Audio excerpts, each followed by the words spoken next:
Okay, so let's move on to the third page of the worksheet. So at the top of the third page, we're looking at the different ways we can have a horizontal asymptote. So when we're looking at the horizontal asymptotes, we're looking at the far left end of the graph or the far right end of the graph. And luckily in all cases, they're always approaching the same horizontal asymptote. So when we're talking about the far left end of the graph, we say that x is going to minus infinity. And if we're looking at the far right end of the graph, we say as x is going to positive infinity, right? Because we said when we're going left to right, the far left direction is minus infinity, and the far right direction is x is going to positive infinity. Okay, so we see in all cases that when we're going far to the left or whether we're going far to the right, the graph, whether it's coming from below or coming from the above, it's always getting close to the same horizontal line. Okay, so here, far to the left, far to the right, getting close to the same horizontal line, but doesn't quite touch it. Same here, far to the left, far to the right, getting close to the same horizontal line. So because it's the same horizontal line in each case, it doesn't matter whether the graph is above or below the horizontal line. We write it exactly the same way. So in each of these cases, as x is going to minus infinity, the function is approaching b, which is the y value of the horizontal line. And same. So when we go far to the right, as x is going to positive infinity,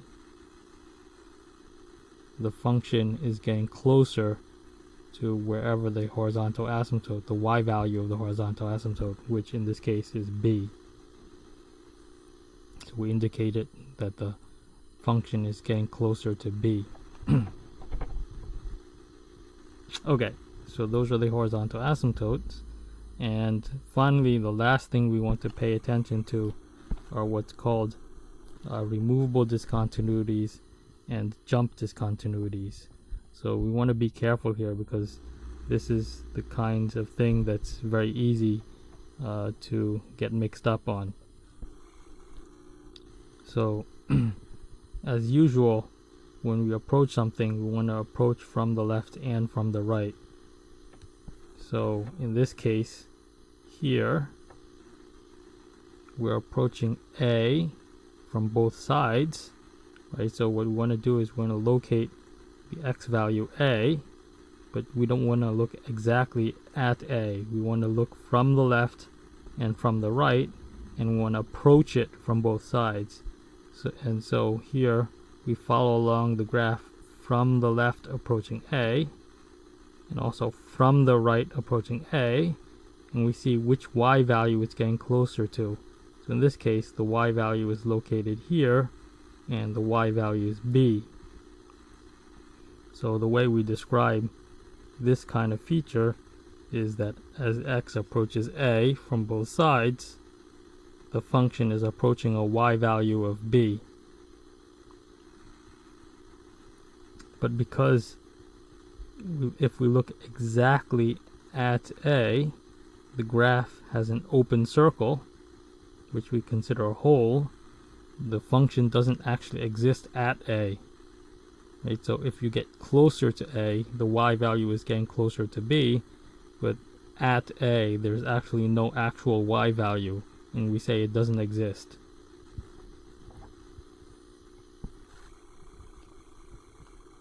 Okay, so you want to really be careful on this next one because there's two different things we want to pay attention to.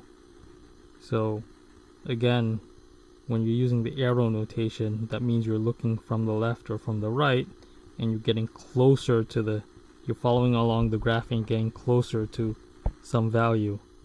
So if we approach from the left, it's getting closer to this open circle, and if we approach from the right, it's getting closer to this open circle. And so when we describe it, we say that the function is approaching the y value of this point, which is at b. So we say the function is approaching b. But again, it doesn't quite reach it because there's an open circle here, so the point doesn't actually exist at this point. And so if we look exactly at x equals a, the actual function value is located down here because the filled in circle is located down here. And so we say that this should actually be f of a. There's a mistake here. Okay, so it should read f of a is equal to c, because when the x value is a, the actual point is down here and the y value is c, so we write f of a is equal to c. So this is something that a lot of students get mixed up on, right? So when we write f of a, that's when we want the actual value of something, and so we look for a filled in circle like this. And when we use the arrow notation, x arrow a, that means we're approaching the value. So that means you have to follow along the graph from the left and from the right and see what the y value is approaching around here. And so here the y value is approaching this point here, which has a y value of b, so we write it like this. Okay. So finally we have jump discontinuities where there's a break in the graph. So in this first graph here, as we're approaching from the left, so we're looking at x equals a, but if we're approaching x equals a from the left, the graph is this piece here, and the y value is approaching b. So we write, as x approaches a from the left, the function is approaching b. And if we're looking from the right, so the piece of the graph from the right is over here, and if we follow from the right, the y value is getting to this point here, which has a y value of c. So we write, as x approaches a from the right, the function is approaching c. And then this last graph here, approaching from the left, as x approaches a from the left, the function is approaching b. And as x approaches a from the right, the function is approaching c. So always when we're talking about the function, that's referring to the y values.